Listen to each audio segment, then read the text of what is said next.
चलिए, तो हमारा स्वाध्याय चल रहा है जीवन का उद्देश्य, जिसके लेखक हैं हरित रत्न जी। प्रश्नों के आधार पर वो हमको बता रहे हैं जीवन के उद्देश्य के बारे में। अब प्रश्न है, हम विरक्ति के साथ आसक्ति का अनुभव कैसे कर सकते हैं। हम अपने जीवन में अपनी इच्छाओं और प्रतिबद्धताओं को पूरा करने के लिए कई निर्णय लेते हैं और उनके अनुरूप कई कार्य भी करते हैं। हम अपनी विश्वास प्रणाली का उपयोग करते हुए समस्याओं, व्यक्तियों और वस्तुओं पर तरह तरह के निर्णय सुनाते हैं। परिणाम स्वरूप हम व्यक्तियों, वस्तुओं और यहाँ तक कि स्वयं विश्वासों के बारे में अपने निर्णयों के केंद्र से जुड़ जाते हैं। समय के साथ ये जुड़ाव हमें कर्म के चक्र में फंसा देते हैं। इसमें हमें कई जीवन चक्रों में अपने विचारों और कर्मों के परिणामों के रूप में अपना बकाया चुकाना चुकाने के लिए मजबूर होना पड़ता है। मतलब हमारे को अपने कर्मों का भुगतान तो करना ही पड़ता है।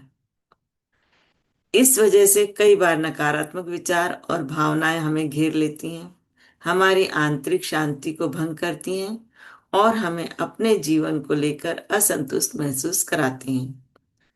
चेतना को एकत्व की अवस्था तक पहुंचाने के मार्ग पर चलने के लिए व्यक्ति को अपनी आसक्तियों के ऊपर उठना पड़ता है। इस सर्वोच्च अवस्था में सभी निर्णय, सभी धारणाएं लुप्त हो जाती हैं, जिससे आत्मा रिक्त हो जाती है। क्या इसका मतलब यह है कि हमें सभी आसक्तियों को समाप्त करना होगा? नहीं, क्योंकि अगर ऐसा होता तो सचेतन विकास की खोज का एकमात्र मार्ग त्याग होता। जबकि हम जानते हैं कि सांसारिक सुखों का त्याग और एकांत में चले जाना किसी व्यक्ति के सचेतन विकास की गारंटी नहीं देता है। क्यों? बहुत संभव है कि त्याग करने वाला व्यक्ति अपने नए आह्वान से जुड़े मूल्यों से जुड़ा रहे। उसकी वर्धित विश्वास प्रणाली उसके अहंकार को भड़काएगी। यह उसे ऐसे विचारों को अपनाने और ऐसे कार्य करने के लिए मजबूर करेगा जो उन्हें मुक्त करने के बजाय कर्म चक्र में और अधिक फंसा देंगे। तो परम चेतना की अवस्था को प्राप्त करने के लिए सभी आसक्तियों का नष्ट करना जरूरी नहीं है। वहीं दूसरी ओर आसक्त होना भी हमारी प्रगति का रास्ता नहीं है। परम चेतना प्राप्त करने के लिए आदर्श अवस्था क्या है? मतलब हम परम चेतना को किस अवस्था में पा सकते हैं? चेतना के विकास के लिए आदर्श अवस्था वैराग्य से आ सकती है। जब कोई व्यक्ति इस अवस्था में होता है तो किसी वस्तु के साथ स्वयं को जोड़ने का विकल्प चुन सकता है, जबकि इसी समय वह विरक्त भी रहता है। मतलब वो विरक्त भी रहता है और आसक्त भी रहता है। दोनों चीजों को उन्होंने यहाँ पे बताया है। इस अवधारणा को स्पष्ट करने के लिए एक सरल उदाहरण, वे दर्शक जो किसी पैनल चर्चा को देख रहे होते हैं, इस कार्यक्रम के दर्शक वहां मौजूद वक्ताओं के विषय, संवाद और तौर तरीकों से उत्साहित महसूस करते हैं। वे गुमनाम होते हैं, फिर भी उनकी मौजूदगी पर गौर किया जाता है।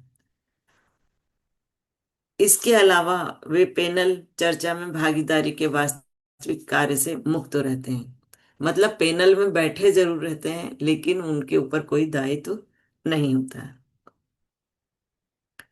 यह एक ऐसा कार्य है जो उन्हें परिणाम के प्रति आसक्त करेगा और कर्म चक्र में उनके बंधन अनिवार्य हो जाएंगे। महर्षि दधीची वैराग्य के साथ आसक्ति का आदर्श उदाहरण है। जब देवराज इंद्र को सर्पराज व्रत ने देवलोक से निष्कासित कर दिया तो उन्होंने भगवान विष्णु से मार्गदर्शन लिया। ब्रह्मांड के संरक्षक विष्णु ने उन्हें बताया कि असुरों का नाश करने के लिए केवल वही आयुध, अर्थात जो अस्त्र शस्त्र चलाए जाते हैं युद्ध में, कारगर साबित होंगे जो महर्षि दधीचि की हड्डियों से बने होंगे। इंद्र ने महर्षि दधीचि से संपर्क किया और उनसे इस युद्ध के लिए अपनी देह का दान करने का आग्रह किया। महर्षि दधीचि पहले ही चेतना के सर्वोच्च स्तर पर पहुंच चुके थे। वह हमेशा वर्तमान में मौजूद रहते थे और ब्रह्मांड की उत्पत्ति से गहराई से जुड़े हुए थे। मृत्यु की आशंका से वह भयभीत नहीं होते थे। वह देवों के लिए अपना देह दान करने के लिए सहमत हो गए। इसके बाद उनकी हड्डियों से कई अस्त्र शस्त्र बनाए गए। इनमें सबसे प्रमुख अस्त्र था वज्र। इंद्र ने इसके प्रयोग से असुर वृत्र का वध किया। व्यवहारिक रूप से कोई इस अवस्था को कैसे प्राप्त कर सकता है? इस अवस्था को प्राप्त करना आध्यात्मिक विकास यात्रा है, लेकिन कुछ अभ्यासों की सहायता से कोई भी इस यात्रा को पर निकल जा सकता है।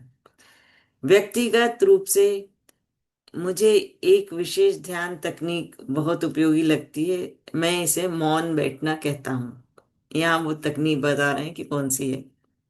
मैं अपनी आंखें बंद कर लेता हूँ और किसी भी विचार, छवि या ध्वनि को अपने मानसिक कैनवास पर आने देता हूँ। मैं किसी विशेष वस्तु पर ध्यान केंद्रित करने की कोशिश नहीं करता। मतलब मौन में रहते हैं, कोई भी विचार आते हैं तो आने देते हैं, वो उसको जबरदस्ती रोकते नहीं है, ना ही उस पर ध्यान केंद्रित करते हैं। तो जैसे कैनवास पर रहता है चित्र, उस तरह से उनके चित्र आते जाते रहते हैं। बस विचारों की धारा प्रवाहित होने देता हूँ और विचारों को धारा प्रवाहित होने देता हूँ। कुछ छवियां परेशान करने वाली और बेतरतीब होती हैं, कुछ आनंददायक भी होती हैं, कुछ दुखद होती हैं। वो स्लाइड शो की तरह बदलती रहती हैं। किसी बिंदु पर छवियां गायब हो जाती हैं और कभी कभी ऐसा होता है कि किसी तरह की कोई छवि, मतलब कोई विचार रहता ही नहीं और मैं शून्य में देखता रहता हूँ। इस अवस्था में मेरे भीतर असीम प्रेम की भावना व्याप्त हो जाती है। यह प्रेम कभी सभी व्यक्तियों और सभी वस्तुओं के प्रति होता है। यह ऐसा प्रेम है जो हर अस्तित्व को समान रूप से उत्सव मनाता है। यह ऐसा प्रेम है जिसमें खोने का दर्द नहीं होता है। जब मैं इस उत्कट प्रेम को प्रकट करता हूँ तो मैं प्रसन्नता की असाधारण अनुभूति से भर जाता हूँ, जिसे शब्दों में बयां करना असंभव है। यह वह खुशी है जो विरक्ति से आसक्ति के कारण प्रवाहित होती है। तो आज के स्वाध्याय को हम यहाँ पे रोकते हैं।